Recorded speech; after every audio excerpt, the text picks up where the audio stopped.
The crowd at Loftus Versfeld knew they were about to witness another important chapter in the Springboks Nations Championship campaign. The energy around the stadium was impossible to ignore as thousands of supporters filled the stands with confidence and expectation. After an encouraging performance in their previous outing, South Africa entered the match eager to maintain their momentum. Across the field stood a determined Scottish side that had no intention of simply making up the numbers. They came prepared to challenge one of the world's strongest teams and test every part of the Springboks game. What followed was a fast-paced, physical, and highly entertaining contest that ended with South Africa securing a convincing 42-28 victory. But the final score only revealed part of the story. Before kickoff, one player attracted more attention than almost anyone else. Handre Pollard had faced plenty of criticism following an inconsistent end to his domestic season. Some supporters questioned whether the experienced fly-half still deserved his place in the starting lineup. Others believed younger options should have been given the opportunity instead. However, players of genuine class often save their best performances for moments when they have something to prove, and Handre Pollard did exactly that. From the opening whistle, Handre Pollard looked calm, confident, and completely in control. Every kick had purpose, every pass was measured, and every decision reflected years of international experience. Instead of trying to produce miracle plays, he focused on building pressure through smart tactical rugby. His kicking game repeatedly forced Scotland deep into their own territory, allowing the Springbok forwards to dominate field position and dictate the pace of the match.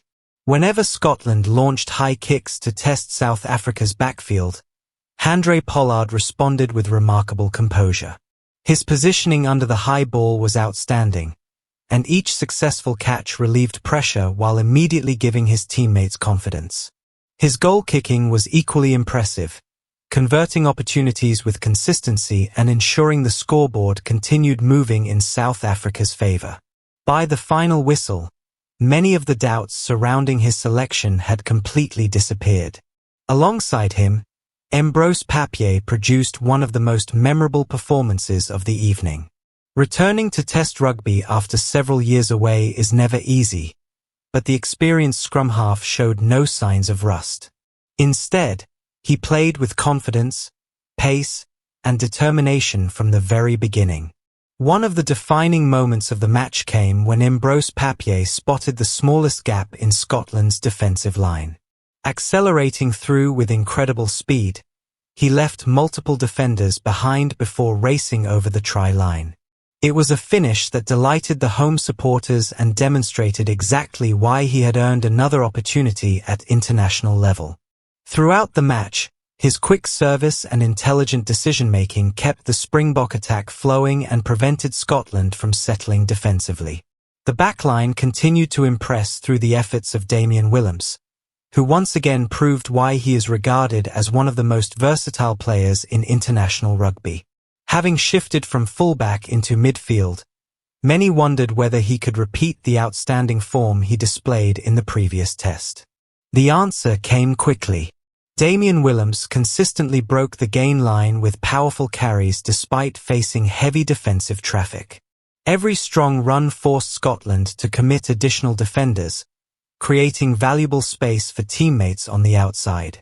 Defensively, he remained disciplined and composed, making smart reads against dangerous attackers such as Sione Tuipulo. His biggest moment arrived when he combined brilliantly with Grant Williams, timing his run perfectly before slicing through the defensive line to score an excellent try. Another experienced leader who stepped forward was Jesse Kriel. Although he missed a handful of tackles during the match, South Africa's defensive system ensured those moments rarely became costly. More importantly, Jesse Kriel delivered when his team needed him most. His try effectively ended Scotland's hopes of mounting a comeback. Reading Handre Pollard's intentions perfectly, Jesse Kriel accelerated onto the perfectly timed pass before racing clear to finish confidently. It was a try built on trust, communication, and years of experience playing together at the highest level. At the back, Aflil Fassi quietly enjoyed a positive return to international rugby. He looked comfortable under the high ball for most of the contest and handled Scotland's kicking game with confidence.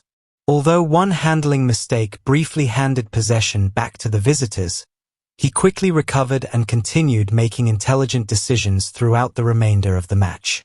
On the wing, Edwil van der Merwe adapted impressively despite spending much of the game operating on the opposite side of the field.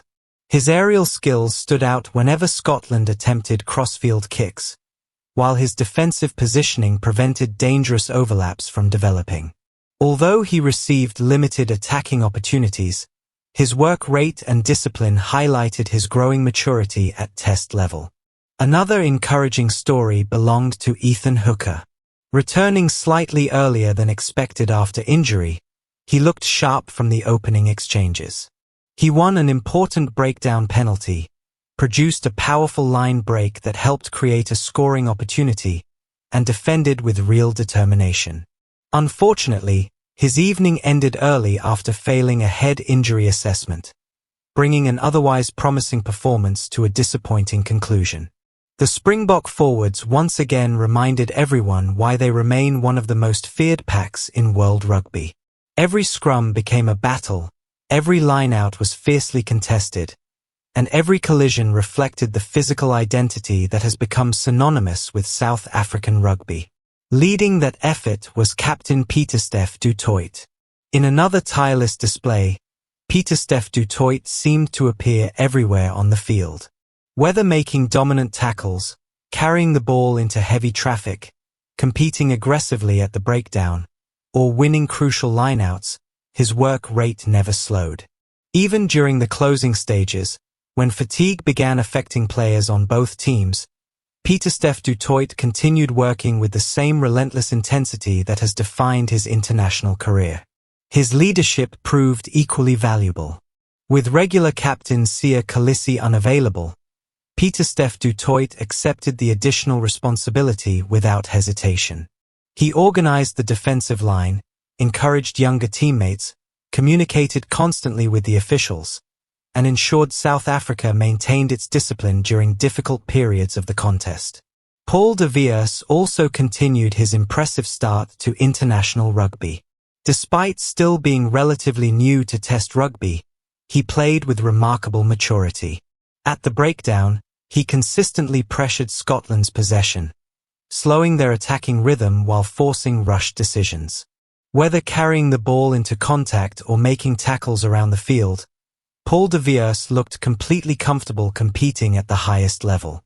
In the second row, Ruan Nortje produced another hard-working display. Early in the match, he claimed an important turnover that shifted momentum back towards South Africa. He also contributed heavily in defense while carrying the ball effectively whenever opportunities appeared.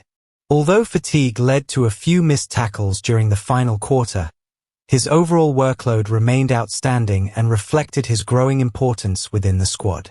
At number 8, Evan Roos once again demonstrated his physicality before injury unfortunately ended his evening. His try came through sheer determination, driving low to ensure the ball reached the ground after Scotland had already prevented another South African score moments earlier. Before leaving the field, Evan Roos consistently carried aggressively and defended with the intensity supporters have come to expect. Scotland deserves significant credit for refusing to surrender despite facing one of the world's strongest teams. Even after falling behind on the scoreboard, they continued attacking with confidence and managed to score several well-worked tries. Their willingness to keep the ball alive forced South Africa to remain focused throughout the 80 minutes and ensured the contest stayed entertaining until the final whistle. However, every time Scotland appeared capable of building real momentum, the Springboks responded. Sometimes it came through a perfectly placed kick from Handre Pollard. Sometimes it arrived through a powerful carry by the forwards. At other moments, disciplined defense forced crucial turnovers. Those small moments of control ultimately separated the two sides and explained why South Africa remained in command. The influence of head coach Rassie Erasmus could also be seen throughout the performance. His emphasis on tactical discipline, physical dominance, and squad depth was evident across the entire 80 minutes. Every player understood their role, and even when replacements entered the field, the overall structure and intensity never disappeared. That consistency has become one of the defining strengths of teams coached by Rassie Erasmus. When the referee finally blew the final whistle, the scoreboard showed a deserved 42-28 victory for the Springboks. It was far more than another win. It represented another important step in South Africa's Nations Championship campaign and highlighted the remarkable balance between experienced leaders and emerging talent. The biggest individual success story undoubtedly belonged to Handre Pollard. After entering the match surrounded by criticism and uncertainty, he left the field having delivered one of his finest performances in recent memory. Rather than responding through interviews or social media, he answered every question in the most convincing way possible, through his rugby. The performances of Pieter-Steph du Toit, Damian Willemse, Embrose Papier, Jesse Kriel, Paul de Villiers, Ruan Nortje, Evan Roos, Aflil Fassi, Edwil van der Merwe, and Ethan Hooker further demonstrated the incredible depth available to South African rugby. Every player contributed in different ways, and together they produced another display that will give supporters enormous confidence heading into the next challenges. If the Springboks continue playing with this level of discipline, physicality, and tactical intelligence under Rassie Erasmus, they will remain one of the strongest contenders in the Nations Championship. Performances like this are built on teamwork rather than individual brilliance alone. But when experienced stars such as Handre Pollard and Pieter-Steph du Toit produce rugby of this quality, South Africa becomes an